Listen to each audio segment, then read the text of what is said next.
মুখ্য সচিব বিপদে পড়বেন। আপনি যা এগুলো অ্যালাউ করছেন কেন আমি জানি না।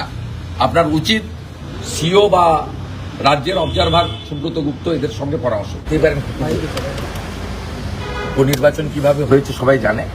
উপনির্বাচনের পরে তো লোকসভার ভোট হয়েছে, 58টা তো 58 নেই, 8,000-এ তারপরে তো 45,000 প্রথম গেছে ফার্স্ট রাউন্ডে, মানে ব্রেকফাস্টে। লাঞ্চে গেছে 2,000, 47,000, তারপরে সাপারে গেছে 4,000, 51,000 তো চলে গেছে।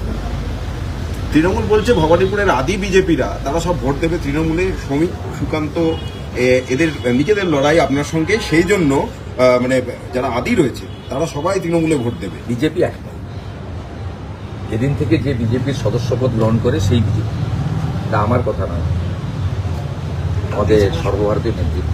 এগুলো এই সমস্ত কথা হাত পাতা হয়, এর মধ্যে না ঢোকাই দূরে থাকা ভালো।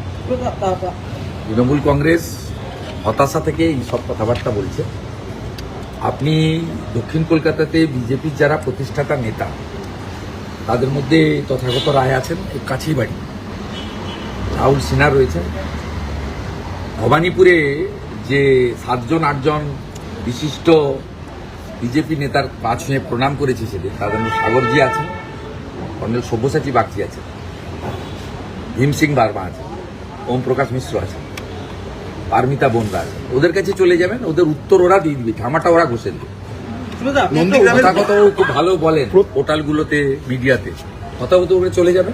2014 সালে তথাগত রায় প্রথম দক্ষিণ কলকাতায় লড়েছিলেন এবং ভবানীপুরে লিড হয়েছিলেন। আমার পরম প্রার্থী আজকে তথাগত বাবু মেসেজ করেছেন, আমি এই বয়সেও তোমার জন্য ভবানীপুরে কিছু করতে চাই। করতে হবে বলো, কখন যেতে হবে বলো, কর্মসূচিগুলোকে আমাদের সূচনা করে পরম প্রাপ্তি। নন্দীগ্রামের যারা পুরনো তৃণমূল কর্মী, বুথভিত্তিক কর্মী, তারা বিজেপিতে যোগদান করছে। মানে এই পবিত্র করকে তৃণমূল প্রার্থী করলো বলে কি পুরনো তৃণমূলরা সব বিজেপিতে চলে আসছে? আমি এসব কথা বলবো না। নন্দীগ্রামের সার্বিকভাবে জনগণই আমার আত্মীয়। কিছু মুসলমানকে ভুল বুঝিয়েছিল 21-এর নির্বাচনে, এই নির্বাচনে সেটাও হবে না। কিছু খুনি জঙ্গি ছাড়া, যারা দেবব্রত মাইতি, রথিবালা আড়িকে খুন করেছেন, এরকম হাতে গোনা কিছু লোক ছাড়া, সমর মাইতির খুনি ছাড়া, নিশিকান্ত মণ্ডলের খুনি ছাড়া, বাকি সামগ্রিকভাবে নন্দীগ্রাম আমার সঙ্গে থাকবে। গতবারে মুখ্যমন্ত্রী দাঁড়িয়েছিলেন, অনেক স্বপ্ন, অনেক আশা ভরসা দিয়েছিলেন, কিছু ভোটার বিভ্রান্ত হয়েছিল। আমি সবে বিজেপিতে গেছি, 6 মাসের বিজেপি, আমি সংগঠন তৈরি করতে পারিনি। 17টা গ্রাম পঞ্চায়েতের মধ্যে আমার হাতে মাত্র একটা গ্রাম পঞ্চায়েত সুইচ ওভার করেছিল। 16টা পঞ্চায়েতই তৃণমূলের সঙ্গে গেছিল। আমি সবাইকে তৃণমূল থেকে বিজেপিতেও নিয়ে যেতে পারিনি। আজকে আমি একটা সলিড সাংগঠনিক বেসের উপরে দাঁড়িয়ে, ব্যাপক জনাধারের উপরে দাঁড়িয়ে এখানে প্রতিদ্বন্দ্বিতা করছি। পার্টি সে সুযোগ আমাকে দিয়েছেন। আমি সামগ্রিকভাবে তৃণমূল, পুরনো বিজেপি, সিপিএম এসবের তর্কে যাব না। নন্দীগ্রামের মানুষ গতবারে ইভিএমে 3টে নাম দেখেছিল মূলত। একটা অধিকারী শুভেন্দু, সিরিয়াল নাম্বার 1, আরেকটা মমতা ব্যানার্জি, সিরিয়াল নাম্বার 2, আরেকটা মীনাক্ষী বোন, সিরিয়াল নাম্বার 3। 3জনকে লোক দেখেছে। দিয়ে 1,10,000 আমাকে দিয়েছিলেন, 1,08,000 মমতা ব্যানার্জিকে দিয়েছিলেন, 6,200 ভোট মীনাক্ষী মুখার্জিকে দিয়েছিলেন। এবারে ইভিএমে 4টি নাম এসে গেছে। একটা শুভেন্দু অধিকারী পদ্মফুল প্রতীকে, একটা পবিত্র কর ঘাসের উপর জোড়া ফুল প্রতীকে, আরেকটা শান্তিগিরি কাস্তে ধান শীষের প্রতীকে, আরেকটা আজকে আইএসএফ দিয়েছে শিক্ষক, আমাদের সাবে মিরাজ ভাই নাকি নাম তার, তিনি ওখানে প্রার্থী হয়েছেন। আইএসএফ এর নওশাদ সিদ্দিকী সাহেব, আব্বাস সিদ্দিকী সাহেবদের আশীর্বাদ ধন্য প্রার্থী। এই 4টে নাম থাকবে ইভিএমে। লোক এই 4টে নামের মধ্যে যাকে যোগ্য মনে করবেন তাকে ভোট দেবেন। আপনাদের হয়তো বিচলিত হবেন। একটা বিষয়, সেটা মুখ্যমন্ত্রী, আমি তো বলি, আপনি যদি নন্দীগ্রামের ভোটার হতেন, আপনাকে যদি 4টে নাম বলা হতো, আপনি ঠিক বিচারই করতেন। আপনার বিচার ভুল হতো। মমতা বন্দ্যোপাধ্যায় যে প্রচার, অভয়ার মাকে নিয়ে যে জল্পনা চলছে, বিজেপির প্রার্থী হচ্ছে, তিনি বিজেপির মেম্বারশিপ নিয়েছেন বোন অভয়ার মা এবং বাবা। এবারে প্রার্থী করবেন কিনা ভারতীয় জনতা পার্টির কেন্দ্রীয় নেতৃত্ব চূড়ান্ত অনুমোদন দেবেন। আমাদের যে বক্তব্য রাখার, আমি রাজ্য সভাপতি শ্রমিক ভট্টাচার্য, সুকান্ত মজুমদার কেন্দ্রীয় মন্ত্রী সহ আমাদের সংগঠনের যারা আছেন, অমিতাভ বসু, আমরা আমাদের ওপিনিয়ন আভ্যন্তরীণভাবে দিয়েছি, এটা সংবাদ মাধ্যমে দেওয়া যায় না। আমাদের যে দীর্ঘ প্রার্থী নির্বাচনের 1 মাসের প্রসেস, 5000 কার্যকর্তার ওপিনিয়ন সংগ্রহ, এটাতে আমরা কেউ কিন্তু কোথাও কোনো স্তরে প্রকাশ্যে কেউ বলিনি, কোনো সোশ্যাল মিডিয়াতে পোস্ট করিনি, হয় না।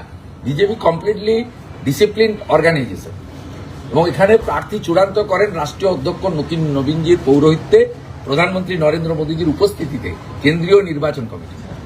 অর্থাৎ প্রার্থী নির্বাচনের ব্যাপারটা আমাদের এখনো 38টা আসন ঘোষণা হয়নি। আমি আশা করছি, আমার সঙ্গে সুনীলজির কথা হয়েছে যে অতি সত্বর ঘোষণা হবে, কারণ এই 38টার মধ্যে বহু আসন রয়েছে যেগুলো খুব সম্ভাবনাময় আসন, বিজেপির দুর্গ। আর সেকেন্ডলি হচ্ছে আমাদের যেটা আপনি প্রশ্ন করেছেন তার উত্তর হলো বিজেপির পরম প্রাপ্তি অভয়ার বাবা মা ভারতীয় জনতা পার্টির প্রাথমিক সদস্যতা পদ তারা অনলাইনে নিয়েছেন দুদিন আগে। এটুকু আমি বলতে পারি, তারা বিজেপি পরিবারে সামিল হয়েছেন। একটা আইনি জটিলতার কথা শোনা যাচ্ছে ওনার প্রার্থী হওয়ার ক্ষেত্রে, মানে আমি এগুলো জানি না বলবো। মমতা বন্দ্যোপাধ্যায়ের প্রচারে পিডব্লিউডি কে ব্যবহার করা হচ্ছে, এরকম আমি পোস্ট করেছি, করতে পারেন না। শুধুমাত্র মঞ্চটা টাকা দিচ্ছে এআইটিসি, মানে ওদের পার্টি, একটা আঞ্চলিক পার্টি, নাম লিখে এআইটিসি, মানে ফরওয়ার্ড ব্লকের মতো এআইএমপি, তা দিতে পারেন না। কিন্তু তার বাইরে যা যা র্যাম্প থেকে বানানো থেকে শুরু করে সবটা খরচ করছে, এটা ভাইলেশন অফ এনসিসি। ইলেকশন কমিশনের অ্যাকশন নাও।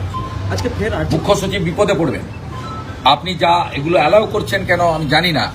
আপনার উচিত সিও বা রাজ্যের অবজারভার সুব্রত গুপ্ত এদের সঙ্গে পরামর্শ করেন। চিনিঘাটা মেট্রো মামলায় আবার রাজ্যকে ধমক দিয়েছে। স্বাভাবিক, এইভাবে ডেভেলপমেন্ট আটকানো যায় না। এর আগে একটা থাপ্পড় খেয়েছে জাতীয় সুরক্ষার প্রশ্নে, সীমান্তে জমি দেওয়ার প্রশ্নে, আজকে আরেকটা থাপ্পড় খেয়েছে। এইরকম থাপ্পড় খেতে খেতে যাবেন। আর 4টা মের পরে ভারতীয় জনতা পার্টি এলে হাসিমারা এয়ারপোর্টের জন্য জমি দেবে, বাগডোগরা এয়ারপোর্টকে বাড়ানোর জন্য জমি দেবে, মালদা বালুরঘাট এয়ারপোর্ট চালু করার ব্যবস্থা করবে, কলাইকুণ্ডা এয়ারপোর্ট চালু করার জন্য জমি চেয়েছে 25 একর, সেটাও আমরা দেব। কলকাতা এয়ারপোর্টের আরেকটা নতুন এয়ারপোর্ট করার জন্য জমি চেয়েছে ভারত সরকার, সেটাও আমরা দেব।